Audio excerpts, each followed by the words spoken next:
अस्सलाम वालेकुम बेटा।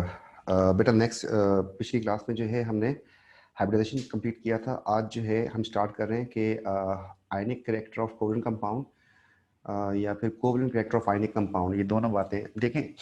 नॉन मेटल जब आप इसमें बॉन्डिंग करते हैं they form covalent bond, and when metal non metal combine they form ionic bond. Today we will learn के देयर इज नो प्योरली कोई आयनिक कंपाउंड नहीं होता, कोई आयनिक कंपाउंड प्योरली आयनिक नहीं होता, इस तरीके से कोई प्योरली कोवलेंट नहीं होता। हर आयनिक कंपाउंड में कुछ ना कुछ कोवलेंट कैरेक्टर डेवलप होता है, कोवलेंट कैरेक्टर होता है उसमें, और हर कोवलेंट में कुछ ना कुछ आयनिक कैरेक्टर होता है। तो इस बात को हमने देखना है। देखिए, अगर हमारे पास हमने एज्यूम किया कि सोडियम जो है, सोडियम अगर क्लोरीन से बॉन्डिंग करता है तो इसमें होगा क्या कि सोडियम आयन बन जाएगा एंड क्लोराइड आयन बन जाएगा, और फिर ये आयन्स जो है आप इसमें एक लैटिस में अपने आप को फिक्स कर देंगे। मतलब एक लैटिस बन जाएगा, आयनिक लैटिस, जिसमें सोडियम आयन्स होंगे and they will be surrounded by.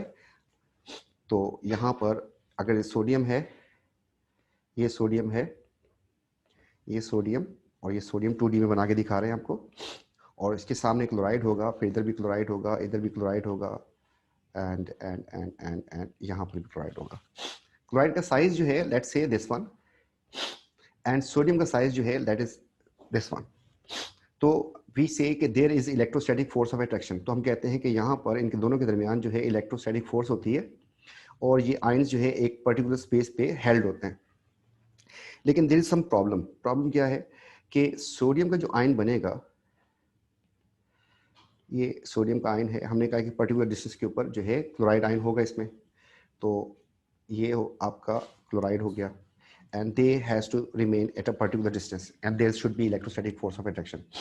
But since it has greater number of protons, इसमें जो है आपके पास प्रोटॉन्स हैं वो इलेक्ट्रॉन से ज़्यादा हैं, इसलिए इसके ऊपर जो नेट चार्ज आ जाएगा वो पॉजिटिव आ जाएगा, इसलिए पॉजिटिव इसके ऊपर डिस्प्ले किया हुआ है।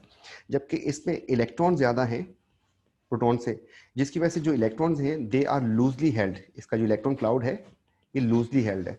तो यहाँ से in addition to electrostatic force एक एक्स्ट्रा फोर्स जो है वो डेवलप होगी, जिसकी वजह से ये इसका इलेक्ट्रॉन क्लाउड जो है थोड़ा सा डिस्टॉर्ट हो जाएगा और वो कुछ इस तरफ मूव कर जाएगा। ये जो इसने अपनी तरफ खींचा है इसे हम कहते हैं पोलराइजिंग पावर ऑफ सोडियम। तो इसे हम कहते हैं पोलराइजिंग पावर ऑफ कैटाइन। तो what is this? It is ability, तो this is ability of a cation to distort electron cloud, जिसका मतलब सिंपल वर्ड्स में हो जाएगा पुल इलेक्ट्रॉन क्लाउड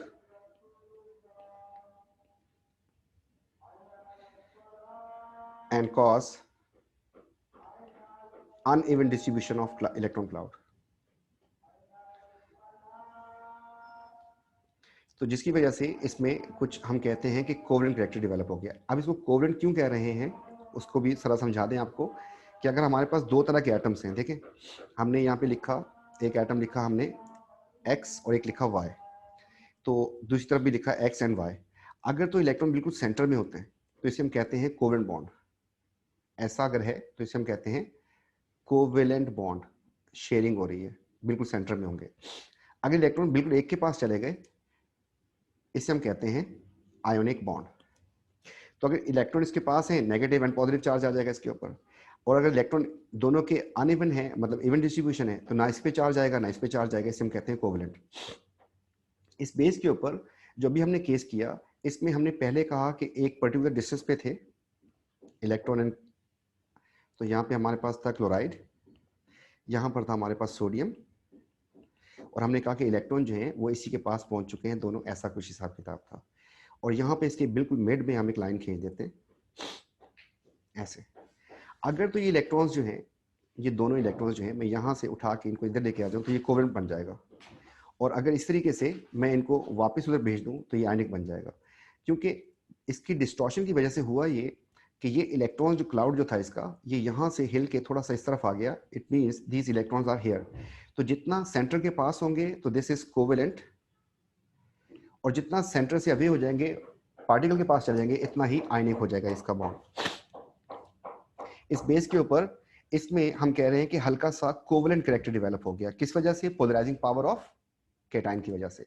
तो पहले जो है हम इसको जरा देख लेते हैं कि है क्या एक्चुअली।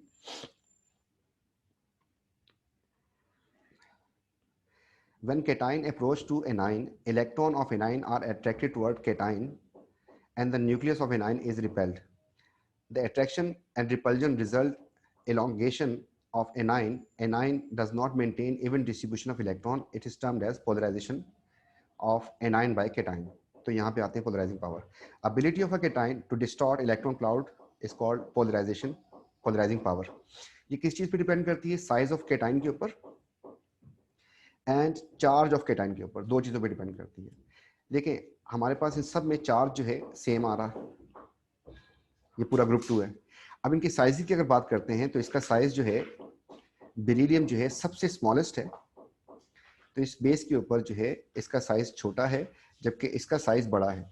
तो इनमें से अट्रैक्शन की एबिलिटी जो है इसकी ज़्यादा होगी क्योंकि इस पे जो नेट चार्ज की डिस्ट्रीब्यूशन है वो ज़रा ज़्यादा होगी, छोटा साइज, इसकी चार्ज डेंसिटी ज़्यादा हो जाएगी। जबकि इसमें भी उतना ही चार्ज डिस्पर्स करते हैं तो इसकी एबिलिटी वो नहीं बनेगी, इसकी चार्ज डेंसिटी जो है वो कम होगी जबकि इसकी ज़्यादा हो जाएगी। तो इनमें से किसी एनाइन का इलेक्ट्रॉन क्लाउड जो है ज़्यादा डिस्टॉर्ट कर सकता है बेरिलियम। तो हमने कहा कि छोटा साइज होगा तो ज़्यादा पोलराइजिंग पावर होगी। तो पोलराइजिंग पावर जो है वो डायरेक्टली है, सॉरी इन्वर्सली है विद द साइज। तो साइज छोटा होगा, पोलराइजिंग पावर ज़्यादा हो जाएगी। The second thing is the charge on ion. अब आपके पास हमने तकरीबन इनके साइजेस जो है सेम सेम बना देते हैं। तो इसमें अगर आपके पास सोडियम की बात करें, इसमें चार्ज जो है वो कम है, इसमें चार्ज ज़्यादा हो गया, जबकि इसमें चार्ज जो है बहुत ज़्यादा हो गया। तो इसकी पोलराइजिंग पावर जो है, इसकी चार्ज डेंसिटी जो है वो बहुत ज़्यादा हो गई जबकि इसकी चार्ज डेंसिटी बहुत कम हो गई। तो सबसे ज़्यादा डिस्टॉर्ट कर सकता है एल्यूमिनियम और सबसे कम करेगा सोडियम। इस बेस पे हम यहाँ पे एक पेज इंसर्ट करते हैं और आपके सामने डिस्प्ले करते हैं कि अगर मेरे पास यहाँ पर 3 आयनिक कंपाउंड बनाने की कोशिश करते हैं हम, तो यहाँ पर मैंने लिखा क्लोराइड। क्लोराइड जो है इसका साइज जो है लेट्स से दिस वन, इसको हमने कॉपी कर लिया, ये कॉपी, फिर पेस्ट कर दिया और फिर जो है पेस्ट कर दिया इसको। तो हमने सोचा कि ये एक पर्टिकुलर डिस्टेंस के ऊपर होंगे और ये आपके सामने डिस्प्ले किया। इसके मुकाबले हम बनाते हैं कैटाइंस को। तो हमारे पास यहाँ पे है सोडियम, फिर है हमारे पास मैग्नीशियम और यहाँ पर है एल्यूमिनियम, और इनके साइजेस तकरीबन एक जैसे हैं क्योंकि इलेक्ट्रॉन सबके बराबर है। इसका साइज, इसका साइज एंड इसका साइज। तो इनमें सबसे ज़्यादा पोलराइजिंग पावर जो है वो एल्यूमिनियम की बनेगी क्योंकि उसका चार्ज बहुत ज़्यादा है। इस केस में डिस्टॉर्शन तो होगी पहले केस में, लेकिन बहुत कम होगी, जबकि इस केस में चार्ज बढ़ गया है तो पोलराइजिंग पावर जो है और बढ़ गई, कुछ ऐसा हो जाएगा। जबकि इस केस में तो इतना ज़्यादा चार्ज है कि ये जो है तकरीबन यहाँ तक लेके आ जाएगा इसको खींच के। जब यहाँ पे टच कर जाएगा इसको तो हम कहते हैं कि कोवलेंट, जितना इस लाइन से दूर होगा इलेक्ट्रॉन उतना आयनिक होगा। तो हम यहाँ पे दो बातें लिख सकते हैं। नंबर 1 बात कि अगर यहाँ से हम यहाँ मूव करते हैं कैटाइंस के साथ ये इस तरफ,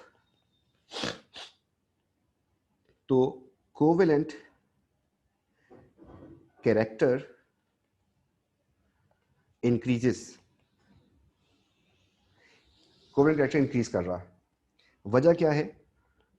बिकॉज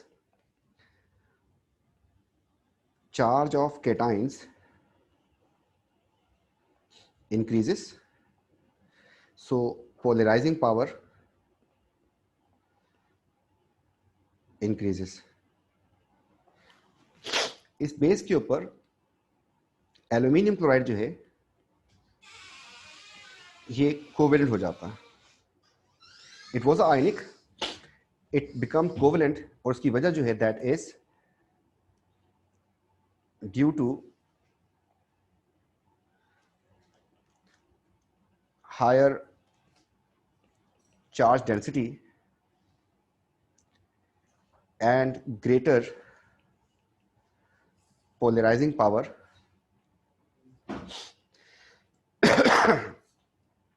AlCl3 becomes covalent.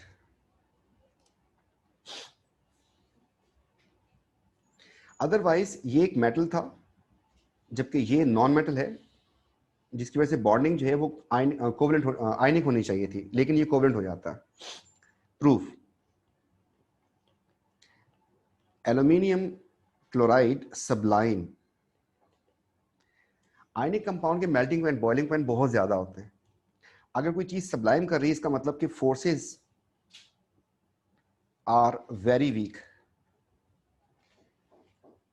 और कितने में सबलाइम करता है? आयनिक कंपाउंड का मेल्टिंग एंड बॉइलिंग पॉइंट बताया था आपको 500, उससे ज्यादा हो सकता है, उससे कम नहीं हो सकता. इस बेस के ऊपर जो है इसकी सब्लिमेशन होती है. सब्लिमेशन पॉइंट जो है इसका, दैट इज 178 डिग्री ओनली. मतलब 200 भी नहीं, 100 पे वाटर बॉयल होता है. थोड़ा सा आप टेम्परेचर ज्यादा करेंगे तो ये एल्यूमिनियम क्लोराइड जो है ये उसमें चला जाता है. अगर ये आयनिक होता तो इसको क्या क्या प्रॉपर्टी शो करनी चाहिए थी? आयनिक की प्रॉपर्टी नंबर 1 सॉलिड. यस, ये भी सॉलिड होता है. नंबर 2 हाई मेल्टिंग पॉइंट्स होते हैं, इनके बॉइलिंग पॉइंट्स होते हैं. मेल्टिंग पॉइंट के बारे में आपको बताया था कि नॉर्मली ग्रेटर देन 500 होता है. ऐसा नहीं हुआ, बल्कि ये सबलाइम कर रहा होता है. सबलाइम्स, जिसकी वजह से इसके कोवेलेंट होने का जो है प्रूफ मिला हमें कि ये कोवेलेंट है. अब अगर एल्यूमिनियम क्लोराइड जो है कोवेलेंट बॉन्डिंग करता है, तो ऐसा करने से इसके पास तो सिर्फ 3 इलेक्ट्रॉन्स होते हैं. और अगर आप इसके साथ 3 क्लोरीन लगा देंगे तो ये डॉट क्रॉस हो गया, ये डॉट क्रॉस हो गया और ये डॉट क्रॉस हो गया. इस केस में you can see the octet of chlorine is completed.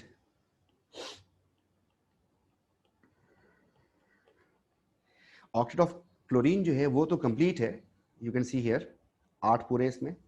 लेकिन meanwhile if you see the octet of aluminium here only 6, तो इसका तो ऑक्टेट कंप्लीट नहीं है, इसलिए ये इलेक्ट्रॉन डेफिसिट है. इलेक्ट्रॉन डेफिसिट, डेफिशिएंसी इसमें. तो AlCl3 react with another molecule of AlCl3 and form Al2Cl6, which is known as a dimer. तो it is exist in dimeric form. तो डायमेरिक फॉर्म में ये इस तरीके से चला जाता है. और इसकी जो है डॉट एंड क्रॉस हमने हल्का सा आपको बता के आए थे जब डेटिव बॉन्ड बढ़ाया था. तो आपके पास एक एल्यूमिनियम जिसके साथ 3 क्लोरीन लगे हुए, और दूसरा इसका मॉलिक्यूल एल्यूमिनियम जिसके साथ फिर 3 क्लोरीन लगे हुए. तो होता ये है कि ये अपना लोन फिर इसको दे देता है, जिसकी वजह से इसका ऑक्टेट कंप्लीट हो जाता है. सिमिलरली ये इसको दे देता है, जिसकी वजह से इसका ऑक्टेट कंप्लीट हो जाता है. इसकी अगर डॉट एंड क्रॉस बनाने की कोशिश करें तो ये बहुत इंपॉर्टेंट है और आपके पास आ सकती है. इसलिए एल्यूमिनियम, इसके साथ आप 3 Cl लगा दें यहाँ पर, और इनके दरमियान डॉट क्रॉस आ जाएगा, एंड डॉट क्रॉस आ जाएगा, एंड डॉट क्रॉस आ जाएगा. बाकी इनके पास 6 लोन पेयर इसके पास हैं, 6 लोन पेयर इसके पास हैं, एंड 6 लोन पेयर इसके पास. जबकि जो दूसरा मॉलिक्यूल है उसको आप यहां बनाएं एल्यूमिनियम को, और Cl को यहां बनाएं, एक Cl यहां पर और एक Cl यहां पर. इस तरीके से ये डॉट क्रॉस हो गया, ये डॉट क्रॉस हो गया और ये डॉट क्रॉस हो गया. फिर हर क्लोरीन के पास 6 लोन पेयर्स थे, वो आपने बना दिए.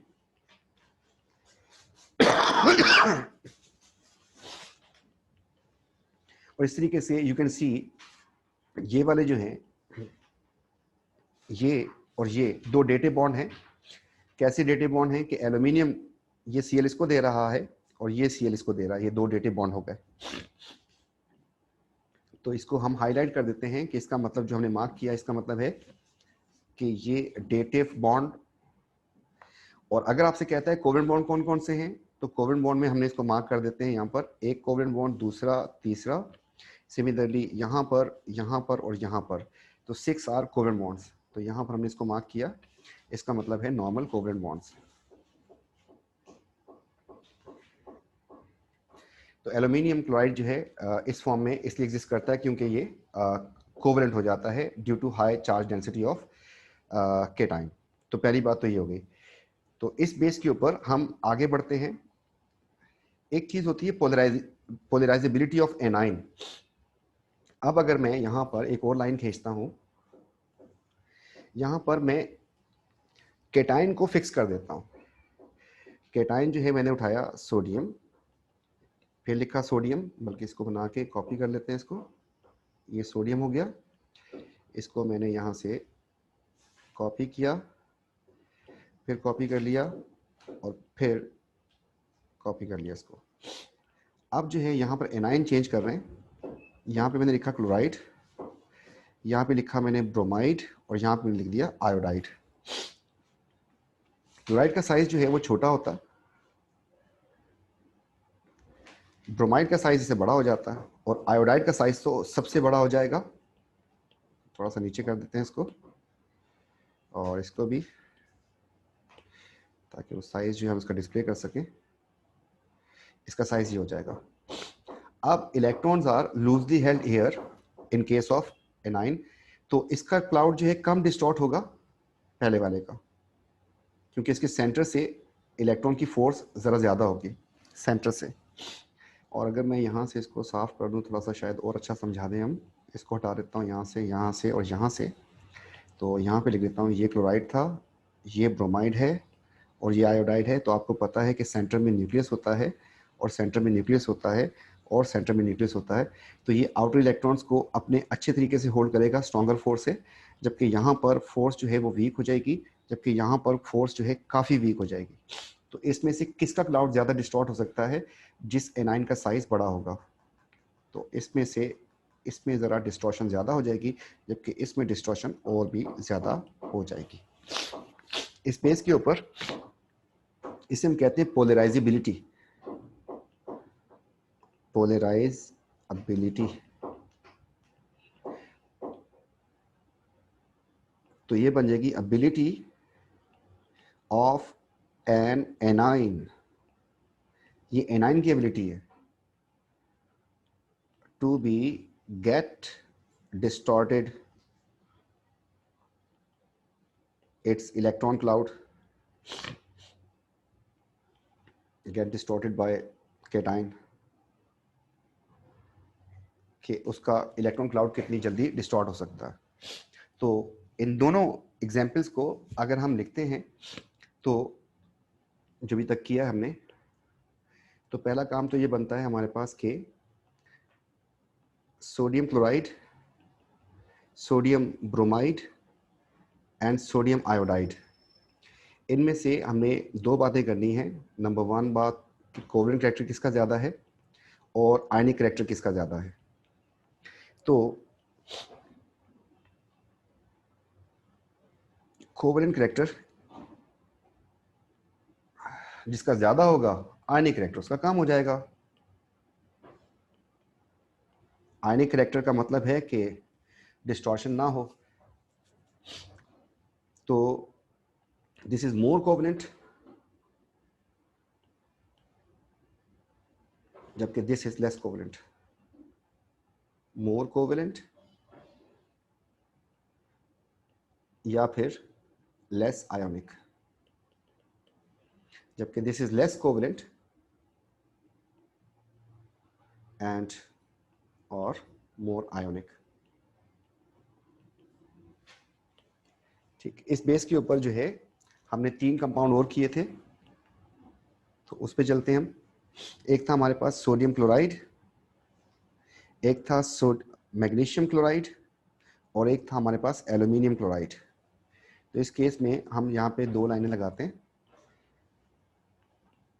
और ये बिल्कुल एंटी होती है एक दूसरे की। तो हम जो है इसको कुछ इस तरीके से मार्क कर देते हैं कि इनमें से ज़्यादा कोवलेंट कौन सा है और कम कोवलेंट कौन सा है।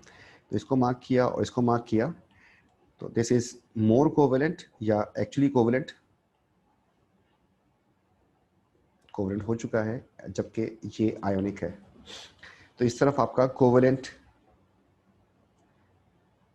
कैरेक्टर जो है वो इंक्रीज कर रहा है, जबकि दूसरी तरफ आपको पता है कि आयनिक कैरेक्टर इंक्रीज कर रहा है। ऊपर वाले में जो रिस्पॉन्सिबल पार्टिकल्स थे वो थे आपके पास क्लोराइड, सॉरी कलर लाइट कर लेते हैं थोड़ा सा, क्लोराइड, ब्रोमाइड एंड आयोडाइड, इनके साइजेस मैंने आपके सामने डिस्प्ले कर दिए हैं। जबकि इस केस में आपके पास जो पार्टिकल्स रिस्पॉन्सिबल हैं वो हैं सोडियम, मैग्नीशियम एंड एल्यूमिनियम, और की बेसिक वजह क्या है, चार्ज +1 होता है, चार्ज +2 होता है और चार्ज +3 होता है।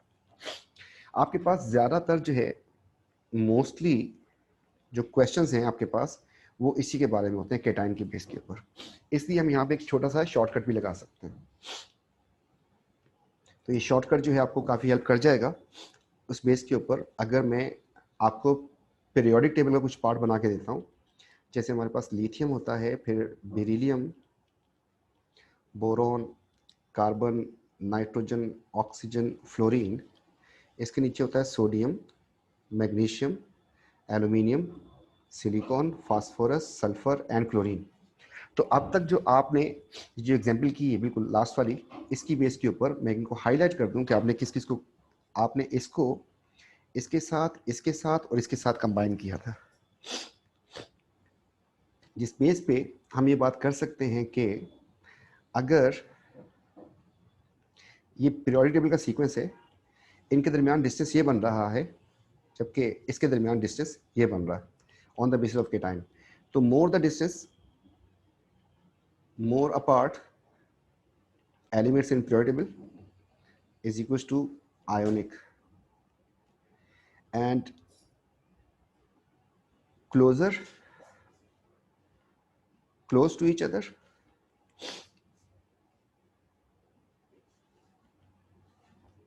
covalent।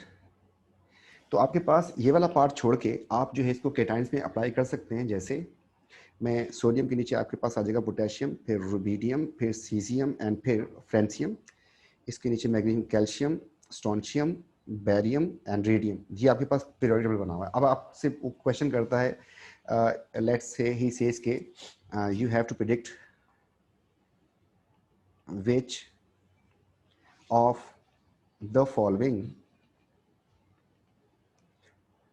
has more covalent character। और ऑप्शंस दे रहा है आपको, एक ऑप्शन आपके पास है NaCl एंड दूसरा है KCl, B francium chloride and caesium chloride, सी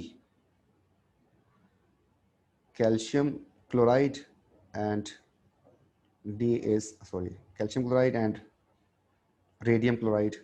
तो यहाँ पे सारे क्लोराइड एग्जाम्पल चल गई, कुछ और भी कर लेते हैं। तो यहाँ से इसको हमने रिमूव किया और डी में एक और ऑप्शन देते हैं, magnesium oxide and sodium oxide, ई भी दे देते हैं आपको,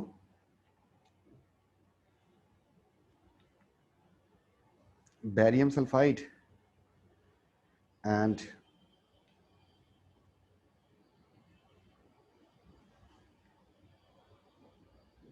मैग्नीशियम सल्फाइड। तो द फर्स्ट केस, पहले केस को हम सॉल्व करने जा रहे हैं अभी।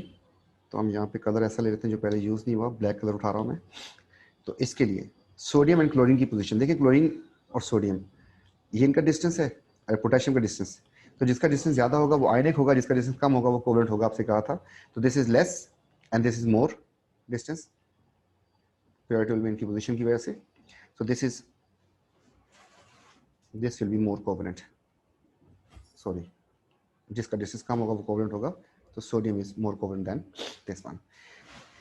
बी केस में आते हैं फ्रेंसियम एंड क्लोरीन। तो फिर जो है हमने उसी को मार्क किया हुआ है, क्लोरीन ये रहा आपके पास, सॉरी क्लोरीन ये रहा, एक है आपके पास फ्रेंसियम और एक है आपके पास सीजियम। तो इसमें डिस्टेंस ये रहा, इसमें डिस्टेंस ये रहा। तो जिसका डिस्टेंस कम होगा that will be more covalent. तो इसकी बेस के ऊपर आपके पास इसका आंसर बन जाएगा कि caesium chloride is more covalent. ई पे आते हैं तो सल्फाइड के साथ कंपेयर किया है, हम जाके मार्क करते हैं, ये रहा सल्फाइड हमारा। तो इसमें हमने कहा कि ये हो जाएगा। Now the next one is a sulphide. तो सल्फाइड को मैंने मार्क किया, ये रहा सल्फाइड। इसका कम्बिनेशन बनाना है बैरियम के साथ एंड मैग्नीशियम के साथ। तो मैग्नीशियम के साथ क्लोज है, जबकि बैरियम से अवे है, तो मैग्नीशियम वाला जो है वो ज़रा ज़्यादा हो जाएगा कोवेलेंट। इस तरीके से आप जो है ये शॉर्टकट भी यूज़ कर सकते हैं। और इस तरीके से पोलराइजिंग पावर की बात करेगा तो पोलराइजिंग पावर जो है वो डिपेंड करती है किस चीज़ के ऊपर। तो पोलराइजिंग पावर जो है उसके ऊपर बहुत ज़्यादा क्वेश्चंस आते हैं, तो ये बात भी आपको बता देते हैं। Polarising power of cation, polarising power of cation, आपको पता है कि साइज के साथ ये इन्वर्सली है, और आपको ये बात भी पता है कि चार्ज के साथ ये डायरेक्टली है।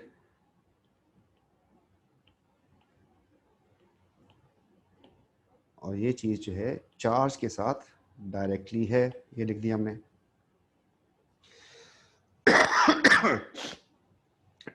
और ये होता किसके लिए? कैटाइंस के लिए होती है पोलराइजिंग पावर। कैटाइंस कौन होते हैं? मेटल आयंस होते हैं, मेटल आयंस। मेटल आयंस कहाँ कहाँ से बनेंगे आपके पास? Group 1, group 2 and group 3। तो ये 3 ग्रुप होते हैं मेटल्स के, हो सकते हैं ग्रुप 1, 2, 3। इसलिए पोलराइजिंग पावर जो है आपकी वो directly with the charge and inversely with the mass. इसलिए मोस्ट ऑफ द केसेस जो है आपके पास जो पीरियोडिक टेबल में जो सीक्वेंस होता है वो ये होता है कि आपके पास ऊपर वाला जो साइज छोटा होता है नीचे बड़े होते हैं। इस तरीके से ऊपर छोटा नीचे बड़े, ऊपर छोटा और नीचे बड़े। ये ग्रुप 1, 2, 3 मैंने कर दिया, 1, 2 एंड 3।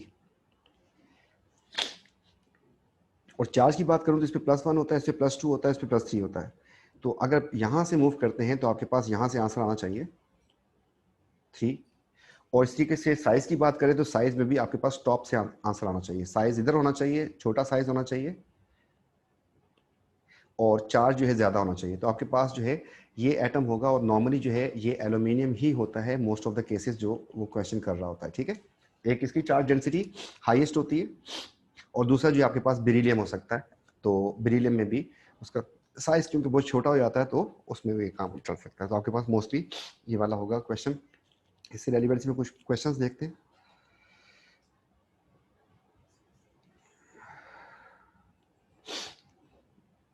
तो फिजिकल केमिस्ट्री,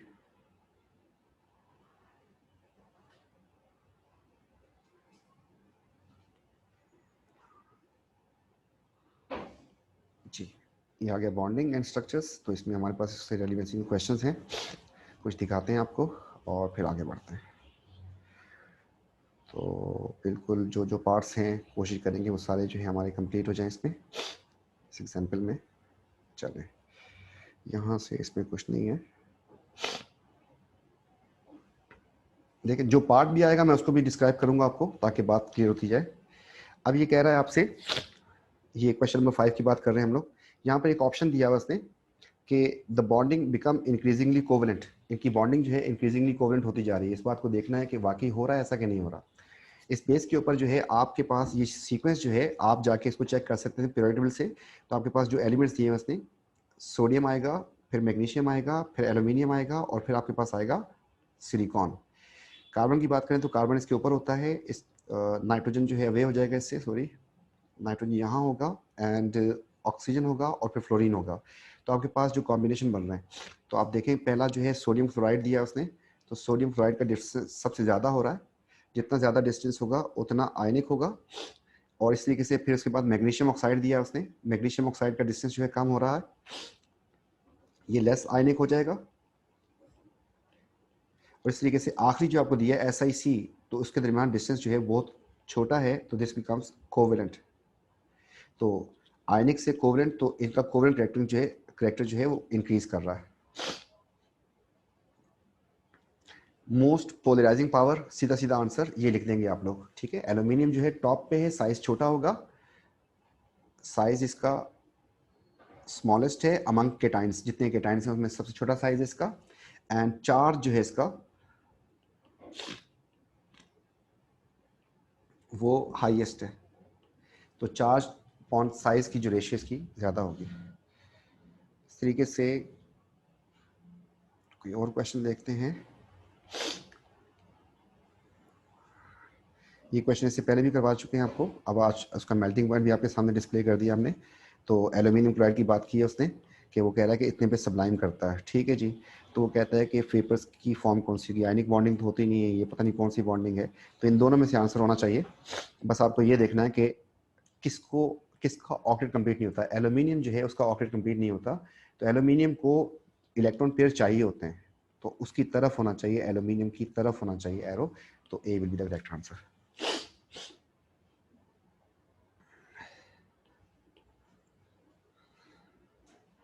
अब इस क्वेश्चन में कह रहा है कि विच क्लोरीन कंपाउंड, इसकी बात करें, which chlorine compound bonding that can be describe as ionic, ionic हो विथ सम कोवलेंट कैरेक्टर। तो इस बात को जरा देखें गौर से कि आयनिक होनी चाहिए और कोवलेंट कैरेक्टर भी हो उसमें, आयनिक विथ सम कोवलेंट कैरेक्टर।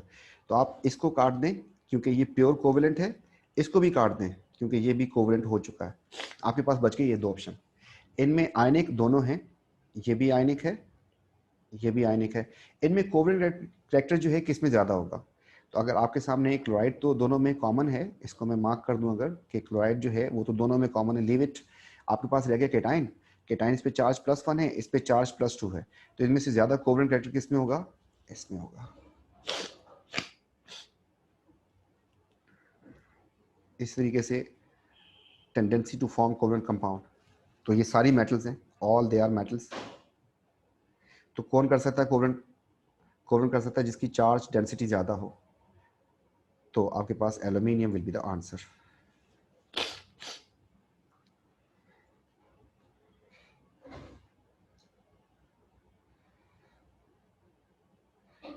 ठीक, तो ये इसको जो है फिर हम एंड करते हैं यहाँ पे, और उसके बाद जो है नेक्स्ट क्लास में इसको हम नए टॉपिक के साथ फिर मिलते हैं।